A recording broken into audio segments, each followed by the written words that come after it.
Students, now we start with the types of bacteria. Now bacteria were included, I just told you, were included in the kingdom Monera. Kingdom Monera. Now there is another concept which has been given for the classification of living organisms, which is called as the three domains of life. Now in this three domains of life, it divides the Monera into two further groups, that is Archaea and Eubacteria, and the third group being the Eukaryota. Now the Eukaryota includes all the protists, fungi, plants as well as animals. The Archaebacteria and the Eubacteria are the two groups of one kingdom, that which we call as kingdom Monera. Now regarding this Archaebacteria, now I first start with Archaebacteria. Archaebacteria, as the name indicates, archae. You must have heard about archaeological. The word archae stands for primitive. So these are the old types, primitive type bacteria which live in the extreme conditions. So if you find any bacteria in very high amount of salt called as halophiles, they are archaebacteria. If we find them in the high amount of methane, methanogens, they are archaebacteria. If they are found in high temperature, thermophiles, they are archaebacteria. If they can survive in high acidic conditions, acidophiles, they are archaebacteria. Now they have a very special features. They do not have a cell wall which is made up of, like in the case of the Eubacteria, the cell wall is made up of NAG and NAM we call.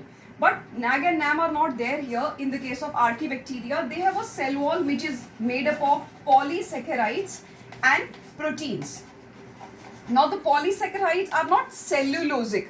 Like in the case of plants, the cell wall is made up of cellulose, but in case of Archaebacteria, it is non-cellulosic polysaccharide and proteins which comprise the cell wall. Now these Archaebacteria, which are the primitive bacteria, will be found in the extreme conditions as I just told you. And these are the ones which are thought to be the oldest kind of bacteria. सबसे पुराने जो bacteria हम लोग consider करते हैं, जहाँ से life का origination start हुआ, those are the Archaebacteria. The next group of bacteria which are called as the Eubacteria, or we call them now as the new bacteria. The Eubacteria, we call them as new. Eu means new. So the new kind of bacteria that you see around us. आपके आसपास curd बनाने वाले bacteria, antibiotics बनाने वाले bacteria या disease cause करने वाले जितने भी बैक्टीरिया हैं, जितने आज आप अपने आसपास देख सकते हैं, they are all eubacteria.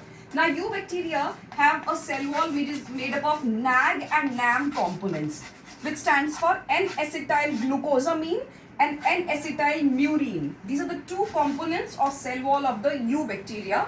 Now the eubacteria they may be photoautotrophs, they may be chemoautotrophs, they may be heterotrophs, and they are found in different kinds of habitat around you, but in the moderate kind of temperatures and environments. Now these eubacteria, they also have a special feature. They can have an extra chromosomal DNA which is called as plasmids. Now these plasmids are being used in the biotechnology. We'll be dealing with it in the chapter when we'll be dealing about the different cell organelles. We'll be dealing about plasmids later on, but for now you must know that these are the extra chromosomal DNA which gives special features to the bacterial cell. Along with this eubacteria, you must know that all BGA stands for blue-green algae.